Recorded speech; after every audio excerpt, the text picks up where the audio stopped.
As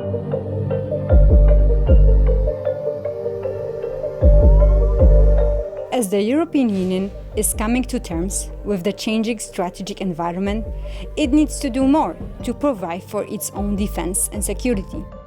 This includes better and more comprehensive EU-NATO coordination, but also participation of non-EU members in projects and initiatives within EU structures.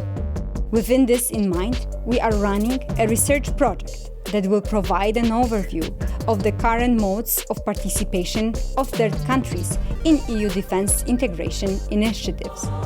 What is more, it will outline the advantages and disadvantages of such inclusion. Finally, it will map the attitudes of different countries towards the participation of third countries. In general, most member states are in favor of the idea of third parties' participation in European integration initiatives.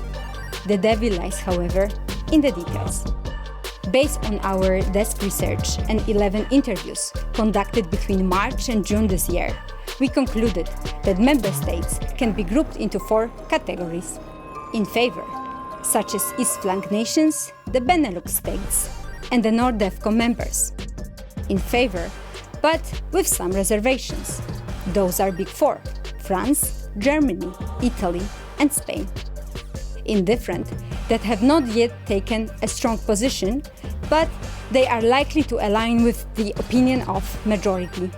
Those are Slovenia, Hungary, Croatia, Bulgaria, but also Ireland. Finally, reluctant, that are against the third parties' participation. Those are Greece, Cyprus, and Austria.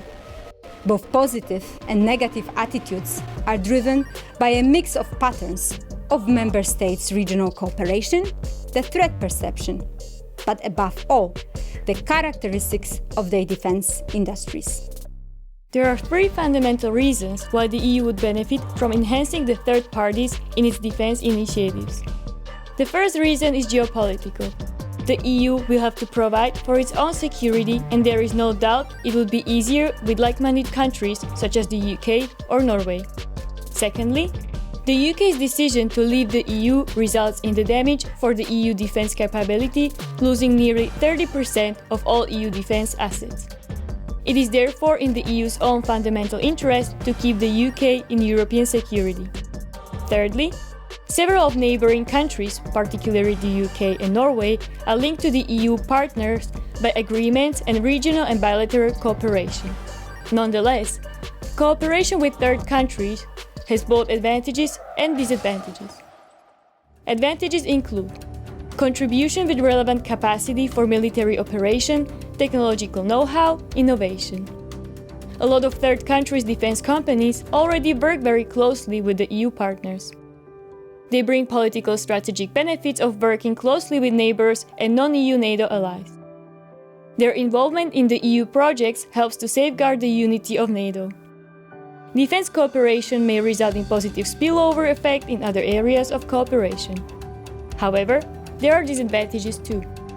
The third-party cooperation may water down defense integration initiatives as their involvement do not necessarily contribute to building EU strategic autonomy. There is a clear sensibility in utilizing European financial resources for the projects that are not developed purely in Europe.